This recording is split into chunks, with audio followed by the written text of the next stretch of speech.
दुआ मांगने में 3 बातें हैं। एक है दुआ खुद अल्लाह से मांगना, अल्लाह ने इसका हुक्म दिया, उदऊनी अस्तजिब लकुम, मुझसे मांगो मैं तुम्हारी दुआओं को कबूल करूँगा।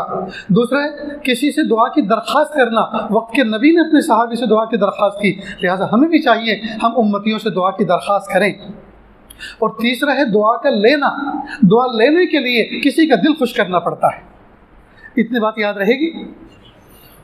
नहीं, दुआ के अंदर सबसे पहले हम अल्लाह की किबरियाई बयान करें, अल्लाह की बड़ाई बयान करें, अल्लाह की हम्द व सना बयान करें, इस्तिग़फ़ार करें, दुरूद शरीफ पढ़ें और फिर अल्लाह से लाइन लगा कर मांगें। और याद रखना, मौके पे कही हुई बात सोने की डलियों के मानिंद होती है जिस तरह, इसी तरह मौके की मुनासबत से मांगी जाने वाली दुआ भी अक़रब इलल इजाबत हुआ करती है। मिसाल के तौर पर आप काबतुल्लाह की ज़ियारत के लिए पहुँचे जी, अब आपने पहली नज़र काबतुल्लाह पे डाली, पहली नज़र काबतुल्लाह पे डाली, अब पहली नज़र पे क्या मांगना चाहिए और समझ में नहीं आता क्या मांगें, रोएं, गिड़गिड़ाएं, नारे तकबीर बुलंद करें, खुशी में बेहोश हो जाएं, क्या करें समझ में नहीं आता जी। और पहली नज़र पर अल्लाह ताला दुआ कबूल फरमाते हैं। इसका एक सोल्यूशन निकाला है। आप जब अपने वतन से जहाज़ में बैठें, घर से चलें, तो आप खूब मांगें, अपने लिए, बीवी बच्चों के लिए, पूरी उम्मत के लिए, ख़ानदान वालों के लिए, कबीले वालों के लिए, अहले वतन के लिए, मुहसिनीन के लिए, मुरब्बियों के लिए, असातिज़ा के लिए खूब मांगें। पूरी फ़्लाइट में मांगें, जद्दा तक मांगें, मक्का मुकर्रमा तक मांगें, अपने होटल तक मांगें, होटल से लेकर हरम तक मांगें। और जब पहली नज़र पड़े तो फ़ौरन कहें, प्यारे अल्लाह, वतन से लेकर यहाँ तक जो कुछ मांगा आफियत से दे दीजिए। तो एक जुमले में सब कुछ आ गया। नहीं, काबतुल्लाह पे जब पहली नज़र पड़ी तो कहिए, प्यारे अल्लाह, जिन गुनहगार आँखों से इस काबतुल्लाह को देख लिया, रब्बे करीम इन नज़रों से अब गुनाह की चीज़ों को देखने से हमेशा के लिए इन निगाहों को महफूज फरमा दीजिए। ये मौके की मुनासिब दुआ है। फिर जब काबतुल्लाह के साथ चक्कर लगाएं, 7 चक्कर लगाने के बाद 2 गाना वाजिब तवाफ़ अदा करें और फिर हाथ उठाकर हाथों का प्याला बनाकर अल्लाह से भीख मांगें, तो मौके की मुनासबत से एक दुआ करें, क्या, प्यारे अल्लाह, अपने घर के चक्कर काटने के बाद मखलूक के दर के चक्कर काटने से बचा लीजिए। अब मखलूक के दर के चक्कर बहुत सारे चक्कर होते हैं, पेमेंट लेने के चक्कर, किसी को कर्जा दिया था वसूली के चक्कर जी, किसी ने वादा किया था वादे के ईफा के चक्कर, ये सब चक्कर है कि नहीं। गवर्नमेंट से कोई अप्रूवल मांगी थी और लीगल अप्रूवल थी, कोई इलीगल काम नहीं था, अनलीगल काम नहीं था, लीगल था, गैर कानूनी था, कानूनी था, लेकिन फिर भी वो चक्कर कटवा रहे हैं। तो ये सब चक्कर ही है ना कि अल्लाह अपने घर के चक्कर काटने के बाद मखलूक के दर के चक्कर काटने से बचा लीजिए जी। ये मौके के मुनासिब दुआ है। प्यारे अल्लाह, जिस तरह सैयदना इब्राहीम अलैहिस्सलाम ने नन्हे इस्माईल अलैहिस्सलाम की मदद से इस घर को तामीर किया, इस घर की बुनियादों को बुलंद किया, और फिर आपसे कहा जी, वइज़ यरफ़उ इब्राहीमुल क़वाइद मिनल बैति व इस्माईल रब्बना तक़ब्बल मिन्ना। मेरे प्यारे अल्लाह, आप मेरे बच्चों को भी ऐसा बनाइए कि वो मेरे बच्चे, जब मैं आपका कोई घर बनाऊँ, मेरे बच्चे मेरे मुआविन और मददगार बने। जब भी मैं कोई दीन का काम करूं, मेरे बच्चे मेरे मुआविन और मददगार बने। और प्यारे अल्लाह, जब उस काम को मैं कर चुका हूं तो अल्लाह उस काम को आप शर्फ़ कबूल अता फरमाए। ये मौके की मुनासबत से दुआ। जब जमजम पिए तो दुआ करें, प्यारे अल्लाह, जमजम पीने के बाद प्यारे अल्लाह, हर किस्म की हराम चीज़ खाने और पीने से हमेशा के लिए मेरी हिफाजत फरमाइए, मेरी नस्लों की हिफाजत फरमाए। माउ ज़मज़म लिमा शुरिबल, जमजम का पानी जिस नीयत से पिया जाए अल्लाह ताला उस नीयत के मुताबिक फ़ैसले फरमाते हैं। तो आप दुआ करें, प्यारे अल्लाह, जब से ये जमजम का कुआं वजूद में आया तब से लेकर आज तक तेरे नेक बंदों ने जो कुछ मांगा और जो आपको पसंद आ गया, अल्लाह मुझे भी उसकी ज़रूरत है, अल्लाह मेरे हक़ को भी कबूल फरमाए। अब पता नहीं किसने क्या क्या मांगा होगा, क्या क्या मांगा होगा जी। बादशाहों ने अपनी बादशाहत की बका मांगी होगी, उलमा ने अपने इल्म में बरकत मांगी होगी, हुफ़ाज़ ने अपने हाफ़ज़े में बरकत मांगी होगी, उलमा ने अपने इल्म में और तक़वे में बरकत मांगी होगी। बेघर लोगों ने घर मांगा होगा, बगैर सवारी वालों ने सवारी मांगी होगी जी, जो शादीशुदा हैं उन्होंने अपनी ज़िंदगी में मोहब्बत मांगी होगी, नेक औलाद मांगी होगी, जो अनमैरिड हैं उन्होंने हसीन जमील नेक सीरत खूबसूरत बीवी मांगी होगी, जो बे औलाद हैं उन्होंने नेक औलाद, न जाने क्या क्या मांगा होगा।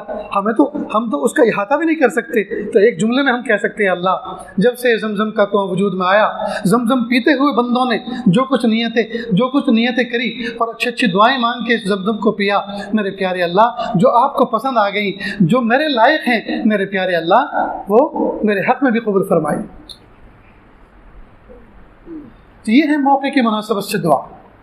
अब यहाँ एक सवाल पैदा होता है, जब अल्लाह पाक ने फरमाया उदऊनी अस्तजिब लकुम, मुझसे मांगो मैं तुम्हारी दुआओं को कबूल करूँगा। ज़माना हो गया, शहर हैदराबाद के अंदर एक आलीशान मॉल जैसी कोई दुकान मांगते हुए, लेकिन आज तक दुआ कबूल नहीं हुई। ईदैन में भी मांगा, दो खुतबों के दरमियान भी मांगा, शब जुमा में भी मांगा, जुमा की शाम में भी मांगा, जुमेरात की शाम में भी मांगा, रमज़ान में भी मांगा, मुबारक रातों में भी मांगा, और तौर अरफात में मांगा, मीना में मांगा, मुज़दलिफ़ा में मांगा, नज़र अव्वल पे मांगा, लेकिन कुछ बात बनती हुई नज़र नहीं आ रही। क्या ऊपर की गवर्नमेंट ऑफ स्काई वहाँ भी कुछ घोटाला चलने लगा है? वहाँ भी कुछ वादा खिलाफ़ी होने लगी है?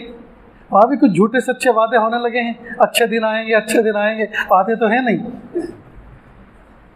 दोस्तों एक ये कंसेप्ट है, यहाँ एक सवाल पैदा होता है, अल्लाह करे इस महफिल के अंदर ये सवाल खुल जाए, हम पर ये उक़दा खुल जाए तो इंशाअल्लाह ये मजलिस कामयाब है। मैं तवज्जो चाहूँगा, ज़रा सुने और दिल के कानों से सुने। एक बाप मासूम से बच्चे इसको वादा करता है, बेटा मेहमान आए थे, तुमने उनकी जेब में हाथ डाला, फिर उन्होंने 100 रुपये का नोट निकाल के तुम्हें दिया, हमें कितना बुरा लगा। मेहमान की जेब में हाथ डालना चाहिए? मेहमान से इस तरह से मांगना चाहिए? कितनी बुरी बात है, तुमने हमें शर्मिंदा कर दिया। खबरदार, अब तो हाथ नहीं डालोगे? नहीं अब्बू, कान पकड़ो, कान पकड़े, माफ़ी मांगो, अल्लाह से माफ़ी मांगो, तौबा करो। हर तरह से आपने उससे प्रॉमिस करवा ली, वादा करवा लिया, ठीक। तो वादा क्या किया, जब भी किसी चीज़ की ज़रूरत हो हमसे मांगो, हम देंगे, ठीक। अब इस बच्चे ने शाम को कहा अब्बू आइसक्रीम नहीं, देखा नहीं है नज़ला है, नाक बहरी है, बुखार है, नहीं दिलाएंगे। सुबह तो कहा था जो चीज़ मांगोगे हम देंगे, और अब आइसक्रीम मांग रहे हैं तो नहीं दे रहे।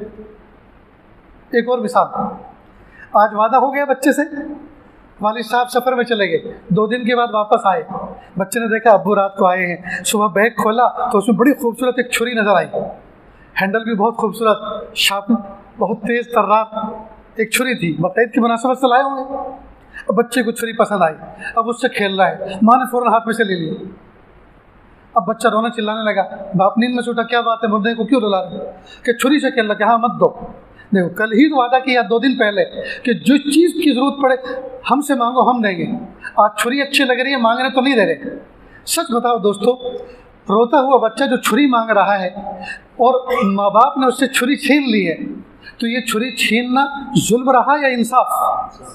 इंसाफ। क्यों? इसलिए कि बच्चा वो चीज़ मांग रहा है, उसकी ज़िद कर रहा है जो उसके लिए वो मुज़िर है।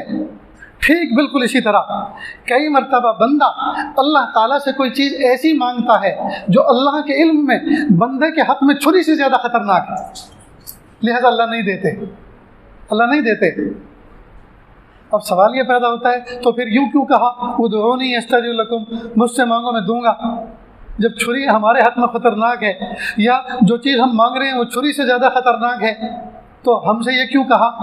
नहीं, ये तो उसकी शान रुबूबियत थी, मांगने का काम तुम्हारा है, मांगो, छुरी से ज़्यादा बेहतर चीज़ हम तुमको देंगे। जैसे बाप रोते हुए बच्चे को छुरी तो ले लेता है, माँ छुरी तो उससे लेकर रख देती है, लेकिन रोता हुआ नहीं छोड़ती, छुरी से बेहतर चीज़ बच्चे को देती है। कोई टॉय देती है, कोई खिलौना देती है, नकद पैसे देती है, खाने की कोई चीज़ देती है, चॉकलेट देती है, कोई खिलौना देती है, छुरी से बेहतर चीज़ देती है। ठीक, मांगना तो ज़रूर चाहिए, ये अल्लाह की हिकमत है कि वो चीज़ हमारे हाथ में नाफ़े है या मुज़िर। अगर मुज़िर है तो अल्लाह उससे बेहतर कोई चीज़ अता फरमाते हैं। लिहाजा मांगना बंद नहीं करना चाहिए। मांगा हमने अपनी ज़रूरत के एतबार से, अपने शौक़ के एतबार से, लेकिन अल्लाह ताला हाकिम भी और हकीम भी हैं। हाकिम भी हैं, हकीम भी हैं, उनके पास कुदरत भी है, उनके पास सलाहियत भी है, वो दे सकते हैं, लेकिन हिकमत का तकाज़ा यह है कि इस वक्त न दिया जाए, लिहाजा उससे बेहतर कोई चीज़ अता फरमाते हैं या कुछ लेट करके देते हैं जब उसके काबिल हो जाए। आजकल बहुत सारे नौजवान बच्चे इस बात को समझते नहीं हैं। कई मर्तबा वो छोटी सी उम्र में, कच्ची उम्र में बड़ा बनना चाहते हैं और नतीजा ये होता है कि फिर लोग हसद की निगाहें उनको खा जाती, फिर घर बैठे लोग उनके दुश्मन हो जाते हैं, घर बैठे लोग उनके मुखालिफ हो जाते हैं और वो अपने पैरों में, उसने खुद कुल्हाड़ी मारी, अपने पैरों में खुद कुल्हाड़ी बनी। छोटी सी उम्र में उसने बड़ा बनना चाहा, जश्न लगानी चाहिए, हुकूमत में, सियासत में वो आगे बढ़ा, नतीजा हुआ कि उससे बड़े लोग मौजूद थे, उनकी हसद की निगाहें उसको खा गई। एक झूपड़पट्टी में रहने वाला अगर ओडी की गाड़ी लेकर अपने दरवाजे पे खड़ी कर ले, अव्वल तो झूपड़पट्टी में रहने वाला, उसके घर तक वो गाड़ी जाएगी नहीं, लेकिन अगर लेकर आ गया तो पूरी कॉलोनी, पूरी झूपड़पट्टी उसकी दुश्मन होगी कि नहीं होगी?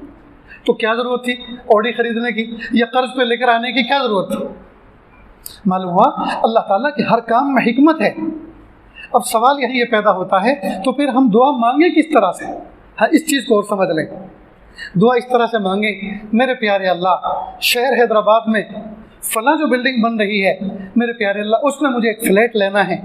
अगर आपके इल्म में वो फ़्लैट मेरे हक़ में बेहतर है, अल्लाह आफ़ियत के साथ दिला दीजिए, इंतज़ाम फरमा दीजिए। और अगर आपके इल्म में वो फ़्लैट मेरे मुक़द्दर में बेहतर नहीं है, तो मेरे प्यारे अल्लाह, जहाँ बेहतर है वहाँ दिला दीजिए और इसकी तलब और शौक़ भी मेरे दिल से निकाल दीजिए। होता क्या है, जब कोई दुआ कबूल नहीं होती और वो अल्लाह के इल्म में हमारे लिए बेहतर नहीं होती जी, तो उसकी जो तलब होती है वो सताती रहती है, तड़पाती रहती है। तो यही मांगो ना अल्लाह से कि अल्लाह, जब ये आपके इल्म में मेरे हक़ में ये बेहतर नहीं है, तो ये अल्लाह इसकी तलब भी मेरे दिल से निकाल दीजिए ताकि बेचैनी ना रहे। नहीं समझे? चलो एक नौजवानों की ज़ौक़ की मिसाल देते हैं।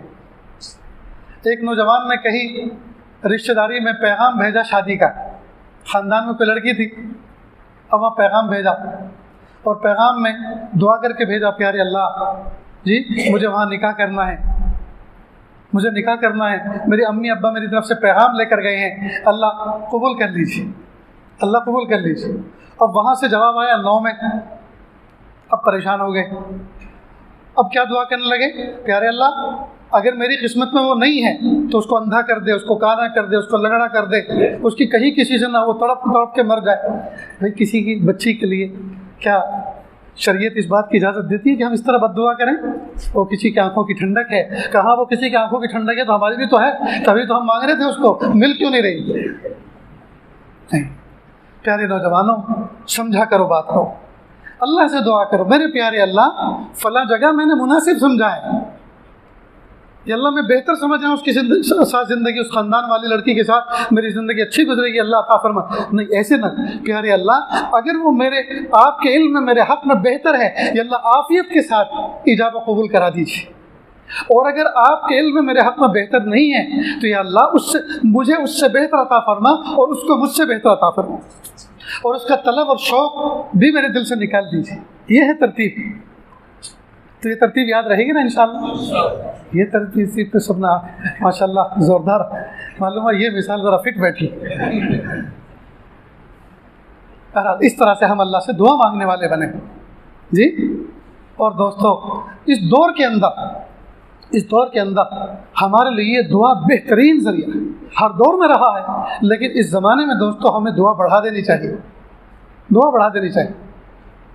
और अजीब बात यह है कि अल्लाह रब्बुल इज़्ज़त ने दुआ के लिए दरवाज़ा बंद नहीं किया, गुनहगारों के लिए भी खोल के रखा।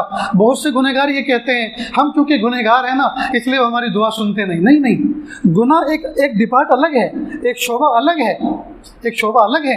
हमें दुआ में तौबा इस्तिग़फ़ार करके दुआ मांगनी चाहिए, ये दुआ अलग चीज़ है। बल्कि वो गुनाह भी तो माफ़ दुआ से ही होंगे, वो गुनाह भी तो माफ़ दुआ ही से होंगे। बल्कि याजिज़ तो कहा करता है हर इबादत के लिए नेक होना ज़रूरी, दुआ और तौबा और इस्तिग़फ़ार जो दुआ की एक किस्म है, इसके लिए गुनहगार होना ज़रूरी है, इसके लिए गुनहगार होना ज़रूरी है।